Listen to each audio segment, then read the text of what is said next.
Bien bonjour mon cher Manu, l'image est pas terrible, hein, mais je pense qu'il est quand même vraiment temps de déguster ton vin. Je suis assez chaud puisque je sors à peine à l'instant d'une dégustation de 2 heures, dégustation ici avec pour objectif préparation au concours. Donc bah, évidemment on va essayer de le faire dans des conditions de concours. Donc les conditions de concours c'est 4 minutes pour la dégustation. Donc je vais regarder le chrono, donc il est 16h35, 30 secondes, donc il va être temps de commencer.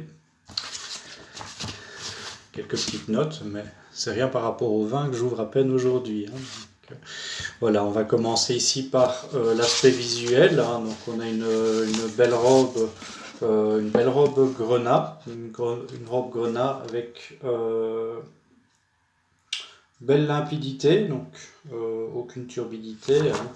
Une couleur ici donc qui dénote d'une évolution de 3-4 ans. Donc c'est un vin où il y a déjà un petit peu d'évolution en bouteille, mais ce n'est pas non plus énorme, hein.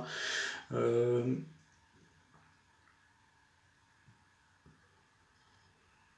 Alors ici au nez, on est très marqué sur la cerise, hein, la cerise de style griotte, hein, avec beaucoup d'acidité.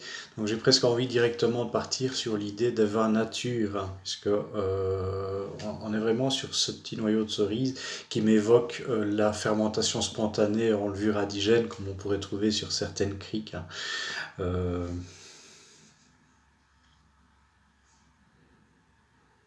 alors en plus de cette cerise, hein,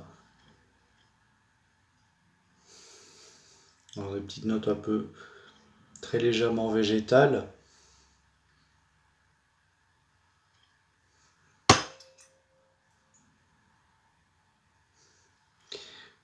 Il y en a avec une certaine complexité, hein. Je pense que ça demande à s'ouvrir encore un petit peu.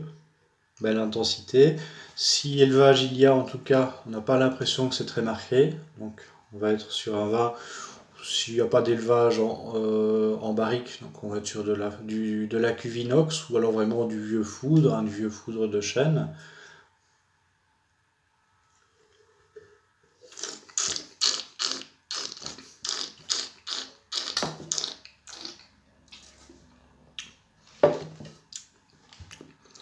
En bouche, on a une très belle acidité, des tanins moyennement modérés. Vraiment un bel équilibre entre cette acidité et cette structure tannique, hein. C'est un vin où il y a un taux d'alcool donc, qui est assez raisonnable, hein. Donc, je partirais vers de l'ordre des 12,5, 13,5.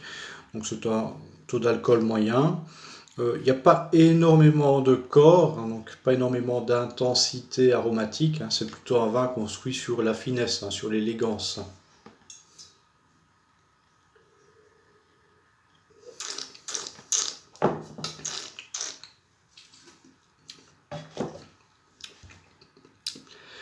Alors je partirais sur un climat de style continental mais assez frais.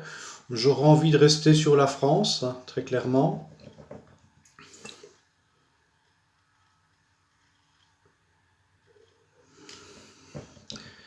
Si vraiment je devais décider pour une région plutôt que pour une autre, je partirais éventuellement sur un vin de style nature, hein, donc très clairement, mais sur un cabernet de Loire par exemple, hein.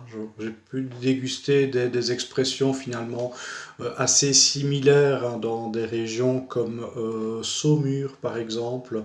On pourrait éventuellement partir sur un Saumur. Je n'irai carrément pas jusqu'à parler du clos rougeard, mais c'est vrai qu'on est dans un style qui est assez similaire.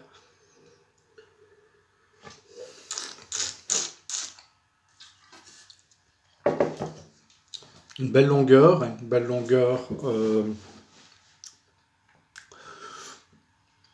moyennement modérée, on est entre 10 et 15 secondes, donc c'est quand même déjà assez honorable, ma foi. Donc voilà, cette belle. Oui, je partirai sur un Cabernet Franc de Loire, sur un millésime assez récent, avec toutefois tout petit peu d'évolution, donc on pourrait éventuellement partir sur ce millésime 2016, hein, qui est un millésime que j'aime énormément, pour cette balance donc, que je trouve superbe entre la structure et l'acidité. Donc oui, je pars sur un Saumur de Loire 2016. Évidemment, cépage Cabernet Franc. Un grand merci à toi. Ah bah oui, forcément, il faut l'ouvrir et voir ce que c'est, hein. J'avais carrément oublié ça. Cet aspect des choses.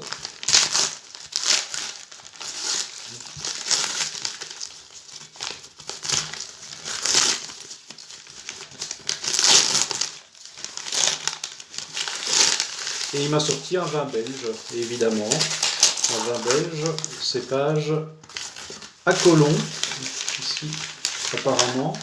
À Colomb. Ou alors c'est le nom Je ne connais pas du tout le nom du cépage. Ça peut-être qu'on saura m'en dire, parce qu'à Colomb, ça a l'air d'être le nom de la cuvée, mais on ne parle pas du cépage. Éventuellement Pinot Noir, je ne sais pas du tout. Merci beaucoup.